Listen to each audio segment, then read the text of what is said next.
സ്വർഗങ്ങൾ സ്വപ്നം കാണും മണ്ണിൻ മടിയിൽ വിടരും നിങ്ങൾക്ക് ഈ സ്വർണത്തിനോടൊക്കെ പണ്ട് തൊട്ടേ ഇഷ്ടമാണോ? അതേപോലെ നിങ്ങൾ ഈ സ്വർണങ്ങളൊക്കെ എവിടുന്ന വാങ്ങിയേ? എനിക്ക് സ്വർണത്തിനോട് അതുവേ ഇഷ്ടം. ഞാന് 15 വർഷം ഗൾഫിലല്ലോ. അപ്പൊ ഞാന് ഗൾഫിൽ നിന്ന് വരുമ്പോഴെല്ലാം മലയാള മോക്ഷ ചെല്ലുന്ന സ്വർണം മേടിക്കും. കാരണം ആരണവും ചന്ദ്രകടല എന്റെ ഫ്രണ്ടാ. എന്റെ ഫ്രണ്ട് എന്നല്ല, നമ്മളെ സ്വന്തം തന്നെ, നമ്മളെ വീടിയ പോലെ തന്നെയാണ് ഞാൻ അവർക്ക്. അപ്പൊ ഞാന് ലീവിനൊക്കെ വരുമ്പോ മോക്ഷ ചെല്ലുന്നതാണ് ഞാൻ ജ്വല്ലറി എടുക്കല്. എന്റെ വൈഫിനും കുട്ടികൾക്കെല്ലാം ജ്വല്ലറി ആടുന്ന എടുക്കല്. സ്വന്തം വീടിയ പോലെയാണ്. ഒരു ചെറിയ ഷോപ്പായിരുന്നു.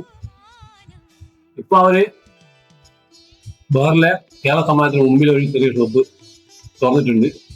വർക്ക്ഷോപ്പും വേറെ 1-2 ബ്രാഞ്ചൊക്കെ ആയിട്ടുണ്ട് അവർക്ക്. സ്വർണം ഇപ്പൊ ഒരു സമ്പാദ്യ കയ്യിലിട്ട് നടക്കുന്നൊന്നും നോക്കണ്ട, നമുക്ക് ആഡംബരമല്ല, അതൊരു സമ്പാദ്യമാണ്. നമുക്ക് എപ്പോഴും വേണമെങ്കിലും പൈസയാക്കാലോ.